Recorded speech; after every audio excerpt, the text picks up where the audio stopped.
Our guest today is Ken Rosen, author of 1919, The Search for Mankind's Greatest Killer. And when I was a kid, one of my favorite sports trivia questions was, who won the 1919 Stanley Cup? And obviously, as we all know now, the answer is nobody. But everybody would guess Toronto, Montreal, and I kept saying, nope, nope, nope. But your book really goes into why that unfolded that way. And it was the flu that was wiping everybody out, and it hit the Stanley Cup final. What intrigued you enough about that you wanted to write a book on the topic? Well, Victor, you're one of the few people that actually knew why the cup wasn't handed out in 1919 then. I got turned on to the story when I was working for the National Hockey League. I was a executive producer for the NHL. And every January, February, we would get together as executives and talk about how we were going to promote that season's Stanley Cup playoffs. And it was about 15 years ago. We're all in the conference room waiting to begin. And I'm thumbing through the guide and record book, which you probably know well, and got down, looked at the list of historical Stanley Cup winners, got down to 1919, and it says series canceled due to flu. And I'm sitting in a room of hockey, aficionados, right? Everyone that works at the NHL loves hockey, breathes, eats, and sleeps hockey. And I just threw the question out there, just, what happened in 1919? And no one knew the story. So I started doing some research on it and found out what happened to the Montreal Canadiens in 1919 out in Seattle when they got sick. And the story was so fascinating to me. I started researching what actually happened back then in 1919. And I was uncovering these great, quirky, but brilliant scientists throughout the next century, basically, who were over the years looking back to 1919 to, one, figure out what happened there, but number two, to try and plan on how to stop the next pandemic that science tells us happens every about 100 years, give or take. Wow, if science dictates that every 100 years there is such an outbreak, then in some ways your book, published in 2017, is kind of right on cue, which is why we're talking today, that everybody's locked down because of the coronavirus and sports has been wiped out. And I know everybody looks back, I think it's March 11th is when things really got unplugged. But with this Stanley Cup final in 1919, they actually started playing the series. It got unplugged in the middle. How did that unfold? Correct. Well, I'll set the scene for you. 1919, as opposed to today, back in the day, the Stanley Cup wasn't the NHL's prize. It was awarded to different leagues that played against each other. So that year, it was decided that the NHL would play the champion of the PCHL, Pacific Coast Hockey League. So Montreal travels to Seattle, who's the champion of the PCHL, and it took them over a week to get there by train. So the entire series took place in Seattle. It was logistically not smart to go back and forth, obviously. There's no charter flights in 1919? Maybe a charter train, but no flight. Sleeper car. So they get out.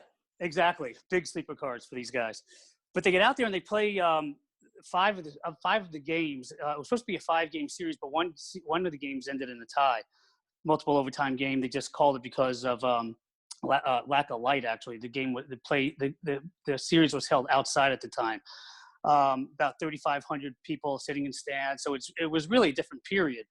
But what happened? Nosy Lalonde was the big superstar of the NHL, probably their first biggest superstar. He, as a matter of fact, his records were finally broken by Henri Rocket Richard, the Rocket. So he back in the early teens, 20s of the last century, he was the stud in the NHL. So he leads the Montreal Canadiens out there. And the way they set up the series, because the two leagues were so different, PCHL skated 6 players and a goalie, and the NHL skated, like they do now, 5 skaters and a goalie. So they went back and forth with the rules between the PCHL rules and the NHL rules. So the first game is the PCHL rules, and Seattle just pounds Montreal, 7-1, I think was the final. Second game was NHL rules. They come back. And after a couple of games, so Montreal wins the NHL ruled game. After a couple of games, Newsy finally figured out how to play the PCHL game, which is more skating and free-flowing as opposed to the very physical NHL style of play. After Game 5 ends in overtime. It was a PCHL ruled game. Newsy scores 3 goals to tie it at 3 in the third. And I think it was Odie Cleghorn got the winner in overtime. and Joe Hall, who was considered the best defensive player in the game at the time for Montreal. He was a defenseman for Montreal. Also, they called him Badman Joe Hall, just a badass, if you will, on the ice. At the end of overtime, he collapses on the ice after Game 5 and goes to the hospital. Following that, 5, 6, 7 players get the flu from Montreal. And Game 6, the deciding game, because it was 2-2-1 as far as the series was, gets canceled. Game 6 is canceled because Montreal can't put a team on the ice. So Montreal, who was the defending Stanley Cup champions, suggests to give it to Seattle since they've had a forfeit. Seattle, being gentlemen themselves, said that, no, we didn't win it on the ice. We don't want the cup. It goes back to Montreal. 2 days after Game 5, Joe Hall succumbs to the illness and dies in the hospital. So the biggest difference between what we're seeing now and what we saw back then was the influenza back then in 1919 was attacking young, healthy people in the 20s and 30s and killing them pretty quickly, as opposed to the typical flu virus, influenza virus, that usually attacks either the very young whose immune systems haven't been developed or the very old whose immune systems are breaking down, which we see right now with the coronavirus. Wow, series, like you said, with the different rules back and forth, sort of like when the World Series would have the National League with the pitcher hitting and the American League with a designated hitter. That actually was the way it unfolded back then. Yeah, exactly. And the styles of the leagues were different too. PCHL was more open and skating and free. Like they had the extra skater, but it was less a physical game out west. And Montreal playing the NHL, it was a much more physical game. It was brutal at times. Actually, for the season of 1918-1919, Joe Hall started on a different team, and Joe Hall and Newsy would go at it, and basically it was carnage on the ice. Joe Hall, there was a story and it's in the story in the book, Joe Hall purposely skated over Newsy, who had slipped and gone down, and cut his leg wide open with his skate. Like Newsy took like 25, 28 stitches, came back after goes to the locker room, gets stitched up, comes back on the ice, and breaks Joe Hall's collarbone with a two-handed slash over his head. Just like catches him on the side of the head, breaks his collarbone. That was the NHL back in the old days. Wow. Good time hockey. Yeah, absolutely. Give the fans their money's worth. During the course of your research for this book, what surprised you the most? With the research for the book? Yeah, just some stunning fact or revelation that obviously you're covering a lot of interesting nuggets along the way, but anything that you look back and it's like, wow, that really blew my mind when I ran across it. Yeah, two things. Or I'll give you a couple, actually. Number one, the lethality of the disease back in 1919. The census wasn't as accurate as it is today worldwide. So the guess is somewhere between 50 and 200 million people worldwide died from the avian flu back in 1919, which is what they discovered that it was. The second thing that was surprising, I guess, that I learned was that after the flu finally died out in late fall 1919, people just didn't talk about it because it was so devastating. I mean, there's stories about, the dead piled up in cities like Philadelphia and New York and Boston. The morgues were so overrun that they would put the bodies in caskets and they just stack them in the street until they could take them and bury them. Very devastating time. And like I said, when it ended, people just didn't want to talk about it because it was so difficult and so dreadful. And then the third thing I'll share is that the scientists that were looking back there throughout the 20th century into the 21st century were like right out of central casting, just a bunch of wacky characters who were absolutely brilliant, but they all had their little quirks. And I'll give you one example that's in the book.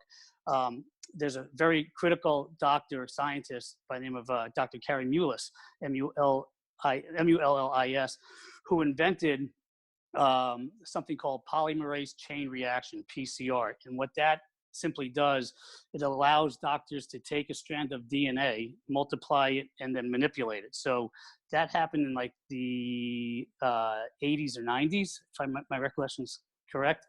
It was a revolutionary thing that he developed, and basically everything to do with DNA comes from PCR, his theory and what he invented.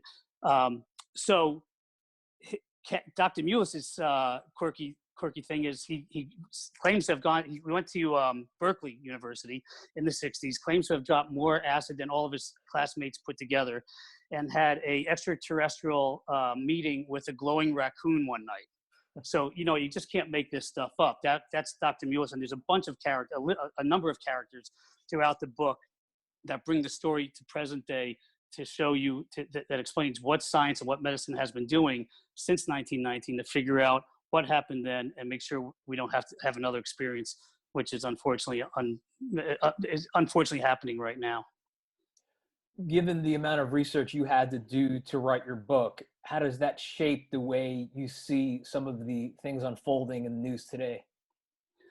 It's interesting, Victor. I think I get asked a lot in these interviews. When will this end? Right? You've done a lot of research, and what's your thought on when all this is going to end? My response has been the same throughout. If you're talking to someone that's telling you when it's going to end, how it's going to end, don't listen to them because they don't know what the hell they're talking about. It's a new strain. The medical community is doing amazing work right now. So while it might be the end of April, it might be the end of May, it might be the end of next week because of all the science and the positive steps that they're taking. The biggest thing in my mind right now is the difference between the research that I uncovered in the story I uncovered in 1919, science, medicine, and technology.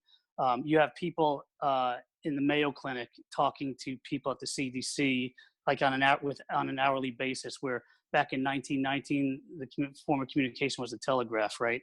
Actually, the first rotary telephone was installed in Norfolk, Virginia in 1919. So we've come a long way. We can actually see the virus now that they couldn't see back in 1919 because the microscopes just weren't strong enough. We know what we're battling. And I think based on what the decision makers here and the experts have decided with shutting down the society and everyone sheltering at home was a smart move to what you keep hearing about the curve and trying to get the curve to bend. That's what had to happen. So I think I'm an optimistic guy. I like to think that by the end of this month, all the curves will start trending down. And then we could slowly phase in a return to normal society until the point where the vaccine is ready to go, hopefully in a year, maybe less. And then we'll have a full return to normal society. So, but I started out with, if anyone knows what they're talking about, don't listen to them. So there you go.